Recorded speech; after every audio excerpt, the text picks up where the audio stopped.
नमस्कार। मेरा नाम निखिल वर्मा है और मैं एक जीएस का टीचर हूँ, GS and current affairs both का। और इस लेक्चर में हम लोग जीएस और करंट अफेयर्स के बारे में थोड़ा बहुत पढ़ाई करेंगे। थोड़ा मैं अपने बारे में बता देना चाहता हूँ। मेरा नाम निखिल वर्मा है, मैं पंजाब से बिलोंग करता हूँ। और ये जो टीचिंग का फील्ड है, मैं इसमें पिछले 3.5 ईयर से हूँ। मैं एक सिविल सर्विसेज एस्पिरेंट भी हूँ। मेरा ग्रेजुएशन भी ह्यूमैनिटीज़ फील्ड में ही है, pol science history economics. So I will be able to guide you better in this lecture.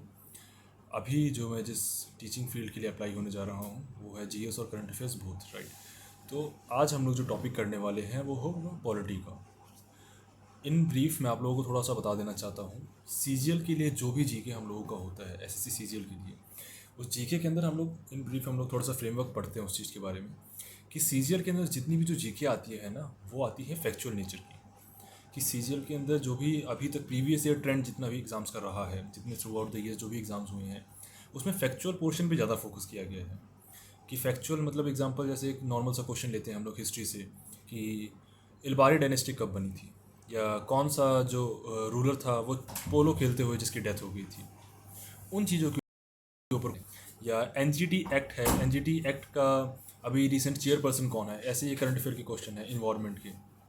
Similarly static के हम लोग सिलेबस को 2 पार्ट्स के अंदर डिवाइड करेंगे।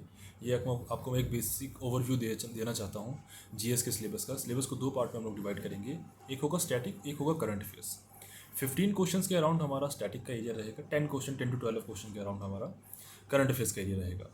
पहले हम लोगों का स्टैटिक होना इंपॉर्टेंट है, बिकॉज उसी से हम लोग लिंक कर पाएंगे करंट अफेयर्स की चीज़ों को। अगर हमको एनजीटी हमने पढ़ा ही नहीं होगा तो हम करंट अफेयर्स में नहीं बता पाएंगे कि एनजीटी का चेयरपर्सन कौन है, राइट। एनजीटी में कौन सा एक्ट कब आया था, एनजीटी के अंदर कौन कौन सी लेजिस्लेशन पास होती है, कौन कौन से लेजिस्लेशन को एनजीटी केटर करता है। सिमिलरली पॉलिटी का देख लिया या हम लोगों ने हिस्ट्री का देख लिया। हम लोगों को सिमिलर सीक्वेंस पता होना चाहिए, सिमिलर क्रोनोलॉजी पता होनी चाहिए, पैरेलल क्रोनोलॉजी आल्सो पता होनी चाहिए। कौन सा एम्पायर कब इस्टेब्लिश हुआ, कौन से एम्पायर का कौन सा फाउंडर था, किस एम्पायर के टाइम पे विक्रमशिला यूनिवर्सिटी आई, किस एम्पायर के टाइम पे नालंदा यूनिवर्सिटी आई, अशोका ने क्या किया, राइट। जैसे एक बहुत फेमस एक्रोनियम है, आई थिंक सो बच्चों आपने सुना होगा, भादसा, BHAJSA। तो भादसा होता है बाबर, हुमायूं, अकबर, जहांगीर, शाहजहां, औरंगजेब। जिन लोगों को ये मुगल एम्पायर याद करने में या इशू आता है कि कौन किसका दादा था, कौन किसका पोता था, उन लोगों के लिए ये एक्रोनियम है भादसा। सिमिलरली हम लोग ये हिस्ट्री हो गया। हिस्ट्री भी हम लोग 3 पार्ट में करेंगे, ancient, medieval and modern. Ancient जब तक ऋग्वेदिक सिविलाइजेशन, राइट। मेडिवल में हम लोग जो देखते हैं रूलर्स जितने भी हो गए मेडिवल एम्पायर के, मुगल एम्पायर से पहले जितने slave dynasty, Khilji dynasty, Alauddin Khilji वगैरह। उसके बाद हमारा मॉडर्न इंडिया शुरू हो जाएगा जिसमें ब्रिटिशर्स आ जाएगा 1857 के बाद वाला, राइट। ये हो गया हिस्ट्री।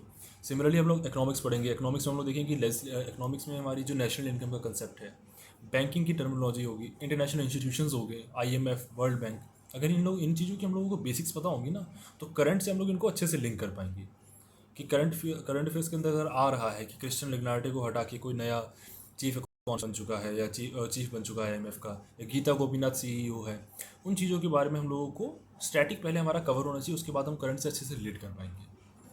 ओके, नेशनल इनकम कैसे कैलकुलेट करते हैं, क्या क्या मेथड्स होते हैं, कौन कौन सी कमेटीज़ आई हैं, क्योंकि कमेटीज़ का भी क्वेश्चन आ चुका है, कौन कौन सी कमेटी हैं। तेंदुलकर कमेटी किसके लिए, पॉवर्टी के लिए है, राइट। केसी सक्सेना कमेटी किसके लिए है, कस्तूरी रंगन कमेटी किसके लिए है। ये माइन्यूट डिटेल्स होती हैं, ये हम लोगों को बेसिक्स हैं, ये चीज़ें हम लोगों को पता होनी चाहिए इसके अंदर। और ट्राई ये होना चाहिए हम लोगों का पढ़ने के पॉइंट ऑफ व्यू से, मैं समझाना चाहता हूँ कि जब भी हम लोग पढ़ाई करें ना, तो उसको एग्जाम्पल के पॉइंट ऑफ व्यू से पढ़ाई करें। पॉलिटी पढ़ रहे हो, आर्टिकल 15 पढ़ रहे हो, तो देखो उसका रियल लाइफ एग्जाम्पल क्या है। हिस्ट्री में पढ़ रहे हो, हिस्ट्री का चलो आप रियल लाइफ एग्जाम्पल नहीं मिलेगा, लेकिन हिस्ट्री को भी कहानी की फॉर्म में पढ़ा जाएगा। इन्वायरमेंट हो गया, पॉलिटी हो गया, इकोनॉमी हो गया, इसको इन सब तीनों सब्जेक्ट को तुम डेली लाइफ में देख पाओगे। इंटरनेशनल अफेयर्स हो गया, वर्ल्ड बैंक, IMF, इन चीज़ों को थोड़ा डीप में अगर पढ़ लेंगे तो जो भी डेली हो रहा है, RBI अच्छे से पढ़ना पड़ेगा हम लोगों को, monetary policy, physical policy, international groupings अगर हम लोग अच्छे से पढ़ लेंगे ना, तो हम लोग अपने आसपास की चीज़ों को रिलेट कर पाएंगे। SSC में एक बहुत इंपॉर्टेंट कॉम्पोनेंट होता है, हम लोगों को लगता है कि पेपर बहुत अनसर्टेन है। तो बच्चों मैं बताना चाहता हूँ पेपर अनसर्टेन नहीं होता, ये बस हमारा लैक ऑफ नॉलेज होता है कि पेपर किस हॉरिजन से और किस एरिया से पूछा जा रहा है। एक्चुअल में पेपर, अगर आप अच्छे से पेपर को स्टडी करेंगे ना कभी, तो आपको पता लगेगा कि ये जो एग्ज़ाम आ रहा है ना, इसके बहुत ही डिफाइंड पीरियड्स हैं। इसलिए मैं कहूँगा कि प्रीवियस ईयर क्वेश्चन जो होते हैं ना, 10 से 15 साल या 15 से 20 साल के कैंपस की प्रीवियस ईयर क्वेश्चन की बुकलेट्स आती है। आप थ्रू आउट द बुकलेट्स, वो जितना भी पेपर आया गया है अभी तक, जितने सालों का पेपर आया है, वो सबका सब देख लीजिए। उसमें से एरिया डिफाइन कीजिए कि यार एसआई के क्वेश्चन ज़्यादा आ रहे हैं। जीएस में जैसे एग्जांपल लेते हैं, कॉन्स्टिट्यूशन के अंदर ना यार फंडामेंटल राइट पे ज़्यादा फोकस किया जा रहा है, या डीपीएसपी पे ज़्यादा फोकस किया जा रहा है। अगर हम लोग हिस्ट्री में जाएंगे तो मुगल एम्पायर पे ज़्यादा फोकस है, या मेडिवल इंडिया या मॉडर्न इंडिया पे सिर्फ ज़्यादा फोकस है। ऐसे करके कुछ एरियाज़ होते हैं। सिमिलरली करंट अफेयर्स का जैसे हम देखेंगे, करंट अफेयर्स में जो हमारा स्टडी करने का तरीका होगा, करंट अफेयर्स में जैसे हम पढ़ेंगे ना, तो वो ज़्यादा हमारा कंसर्न रहेगा कि इंडिया का सिग्निफिकेंस इंपॉर्टेंस कहाँ कहाँ पर है। कोई भी सबमिट हो रही है, G20 सबमिट हुई है, G22 सबमिट हुई है, G5 सबमिट हुई है, इंडिया उसमें था, G7 सबमिट हुई है, इंडिया उसमें था, राइट। इंडिया ने होस्ट करी है, नहीं, इंडिया गया था, पीएम मोदी जी गए थे, तो हमारे लिए इंपॉर्टेंट है। थीम है, थीम इंपॉर्टेंट है। बिम्स्टेक की सबमिट हुई, थीम इंपॉर्टेंट है। बिम्स्टेक के मेंबर्स इंपॉर्टेंट है, बिकॉज इंडिया जिस जिस ग्रुपिंग्स का पार्ट होगा वो चीज़ें हमारे लिए इंपॉर्टेंट होगी। पर वो current affairs, current international happening में होनी भी चाहिए। ऐसे तो इंडिया 150 ऑर्गेनाइजेशन का पार्ट है। मिनिस्ट्री ऑफ एक्सटर्नल अफेयर्स की वेबसाइट पर चले जाओगे, बहुत सारे ऑर्गेनाइजेशन हैं। यही कैरेबियन ओशंस में, ये इंडियन ओशंस के अंदर इतनी सारी ऑर्गेनाइजेशन है। वो मैटर नहीं करता है। मैटर ये करता है कि इंडिया का जहाँ पर मेजर स्टेक है, अफ्रीका में अगर इंडिया का मेजर स्टेक है, या one belt one road initiative से इंडिया इफेक्ट हो रहा है, तो one belt one road initiative के बारे में हमें पता होना चाहिए। तो इंडिया, आप समझ गए, इंटरनेशनल ग्रुपिंग्स, इंटरनेशनल रिलेशंस के अंदर इंडिया का जहाँ स्टेक आएगा ना, इंडिया जहाँ इफेक्ट होगा, वो इवेंट हमारे इंपॉर्टेंट होते हैं। तो हॉरिजन में एक तरीके से आपके लिए डिफाइन करके रख रहा हूँ कि ये बच्चों हॉरिजन रहेगा। इसी हॉरिजन के अंदर एक सर्कल जैसे सिंपल सा होता है, सर्कल के बीच में रहना, सर्कल की बाउंड्री तक सकते हो, सर्कल के बाहर नहीं आ सकते आप लोग। वो सर्कल ही आपका सिलेबस है। उससे वो सर्कल को डिफाइन कैसे आप कर सकते हो, जितना ज़्यादा एसएससी के पुराने और प्रीवियस जितने भी क्वेश्चंस हैं ना जीएस के, अच्छे से पढ़ो। अदर सब्जेक्ट में भी आपको हेल्प करेगा, जैसे मैथ हो गया, या रीजनिंग हो गया, इंग्लिश हो गया। पर जीएस में मैं बता रहा हूँ, क्योंकि जीएस में ही बच्चों का मोस्टली इशू आता है कि सर कहीं से कुछ भी आ रहा है, कहीं से कुछ भी नहीं आ रहा। वो 25 क्वेश्चन में 4 क्वेश्चन 3 क्वेश्चन कह सकता हूँ, पर हमारा टारगेट ये होना चाहिए कि 20 से 22 क्वेश्चन वो करेक्ट करके आए उसके अंदर। एक्यूरेसी 80% या 70 to 80% के बीच में अगर हम लोग ट्राई करेंगे, तो we will be able to achieve that. If we will be able to define the horizon of the paper, कि ये हॉरिजन है सर, इसके बाद बाहर नहीं जा रहा exam. Okay. Similarly current affairs के अंदर और होते हैं इंटरनेशनल समिट्स, जैसे मैंने आपको बताया। फिर इंपॉर्टेंट अपॉइंटमेंट्स जो होगी, एग्जाम्पल फाइनेंशियल इंस्टीट्यूशंस होगी, एसबीआई का अगर रिसेंट कोई अपॉइंटमेंट हुआ है, ठीक है, या कोई मेजर बैंक है उनका अपॉइंटमेंट हुआ है, आरबीआई के गवर्नर चेंज हुए हैं, ओके, या कोई इवेंट बहुत बड़ा प्लेस हुआ है जिन्होंने पीएम मोदी जी ने इनॉग्रेशन किया है, इस तरीके के इवेंट बहुत इंपॉर्टेंट है। इस तरीके की अपॉइंटमेंट बहुत इंपॉर्टेंट है। सेबी का न्यू चेयरमैन बना है, तो ये अपॉइंटमेंट इंपॉर्टेंट है। इंपॉर्टेंट इंटरनेशनल और नेशनल ऑर्गेनाइजेशन, नेशनल इंस्टीट्यूशंस भी हैं जो हमारे इंडिया के अंदर। सुप्रीम कोर्ट की स्ट्रेंथ कितनी है, रिसेंट जज कौन से अपॉइंट हुए हैं, right. Chief justice of India कौन है, advocate general of the, not sorry advocate general, attorney general कौन है, राइट। अटॉर्नी जनरल हमारे इंडिया के कौन है, वो इंपॉर्टेंट है। जितने भी कॉन्स्टिट्यूशन, यूपीएससी का चेयरमैन कौन है, ये इंपॉर्टेंट पोस्ट है। तो ये आप लोगों को वैसे भी पता होनी चाहिए ऑन अ डेली बेसिस। इनके मैं नोट्स भी प्रोवाइड करा दूंगा आगे आपको, बट ये चीज़ें समवेयर डाउन आपके करंट अफेयर से डायरेक्ट रिफ्लेक्ट होती हैं। ओके, तो this was the overview of the GS plus current affairs preparation. कि आप लोगों को हॉरिजन प्रीवियस ईयर क्वेश्चन से डिफाइन करना है। इंपॉर्टेंस मैंने आपको बता दिया करंट अफेयर्स का कैसा है। स्टैटिक वाला एरिया डिफाइंड है, उसको अच्छे से पढ़ना पड़ेगा हम लोगों को स्टैटिक वाले एरिया को, क्योंकि कहीं ना कहीं 10 से 15 नंबर जो है वो हमारे हाथ में स्टैटिक से। बाकी के 10 से 15 नंबर हमारे करंट अफेयर्स से, उसमें हम लोग थोड़ा सा कहीं ना कहीं, अगर सब कुछ कवर नहीं हो सकता, because GS has no horizon but exam do has, ठीक है। चाहे वो यूपीएससी हो, चाहे एसएससी हो, चाहे कुछ भी, चाहे रेलवे का एग्जामिनेशन हो, हर एग्जाम का एक हॉरिजन होता है।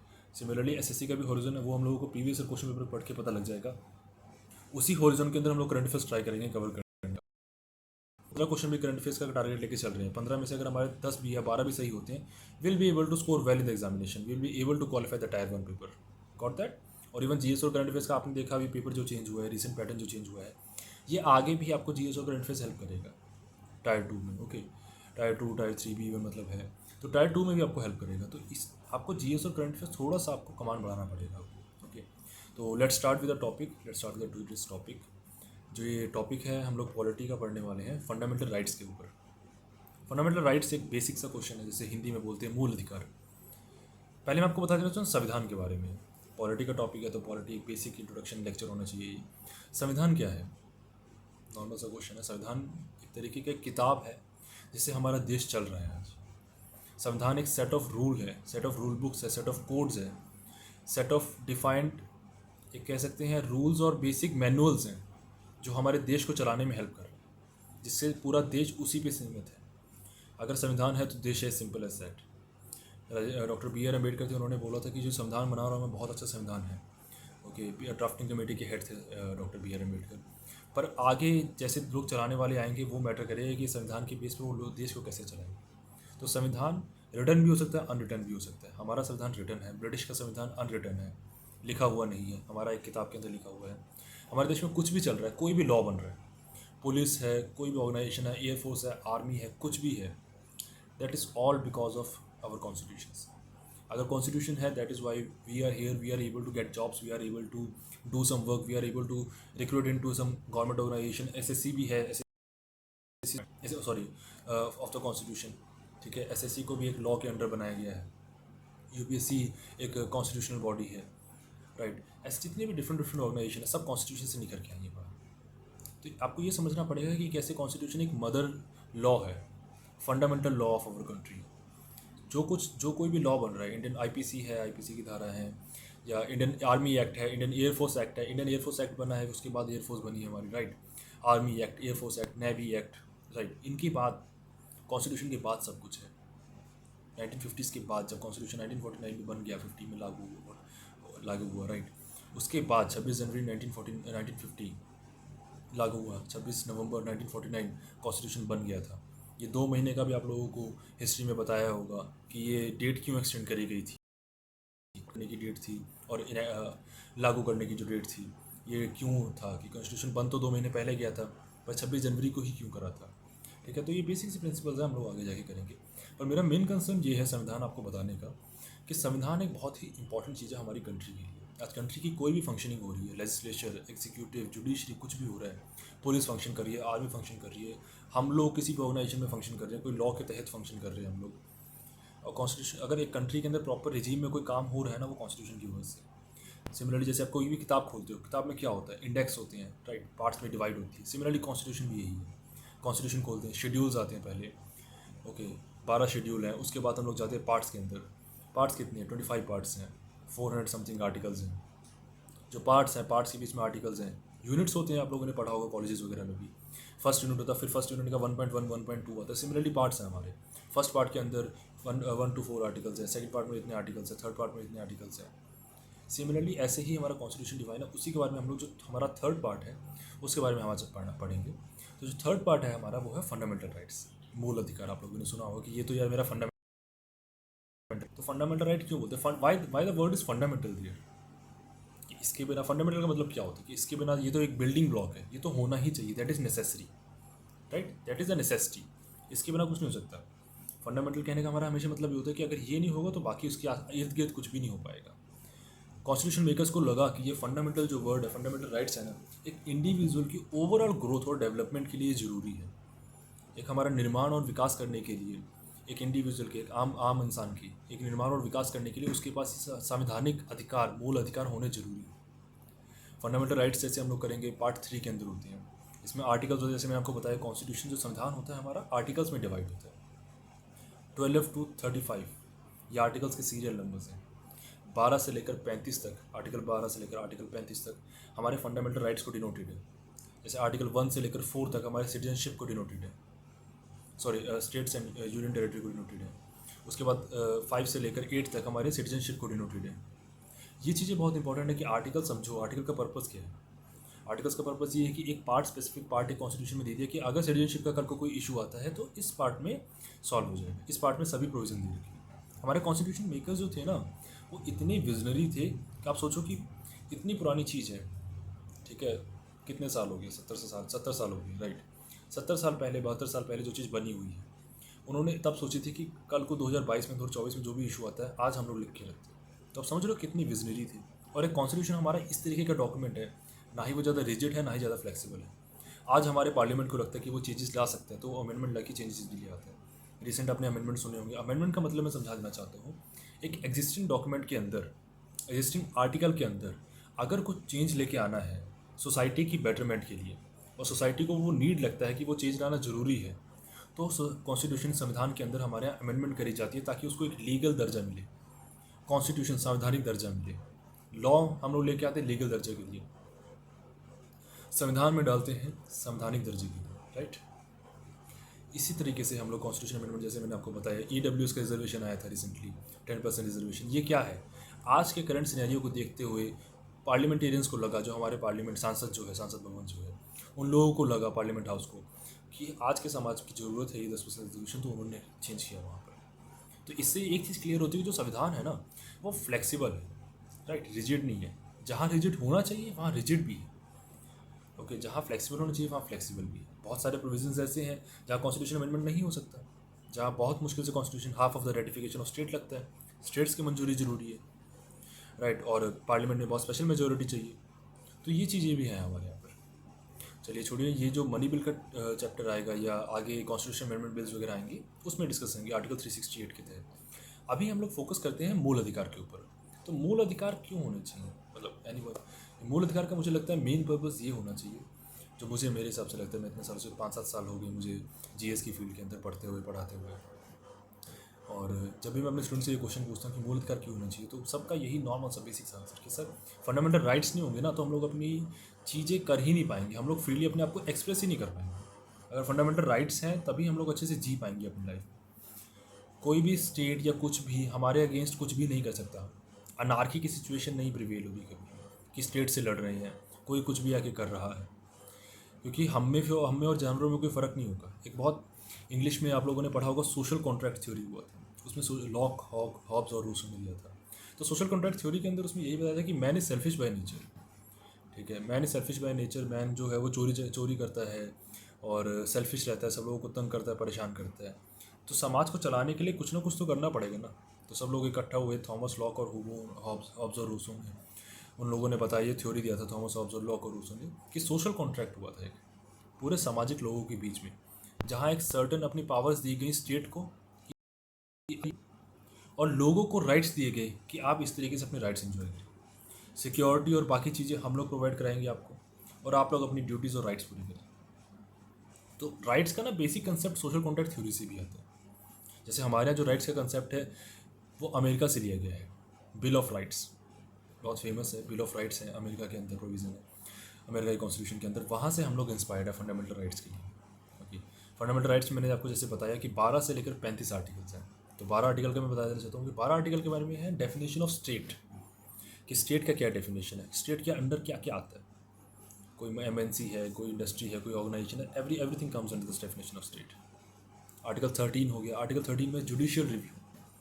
Now what do you mean by judicial review? Judicial review का मतलब होता है कि कोई भी आप लॉ बनाते हो, कोई भी पार्लियामेंट लॉ बनाती है, MLA MP सब लोग लॉ बनाते हैं, राइट। स्टेट असेंबली के अंदर लॉ पास होता है या सेंट्रल असेंबली के अंदर लॉ पास होता है। अब वो लॉ, जैसे इंग्लिश में मैं आपको बता देना चाहता हूँ, लॉज इनकंसिस्टेंट विद और in derogation of the fundamental rights shall be declared null and void.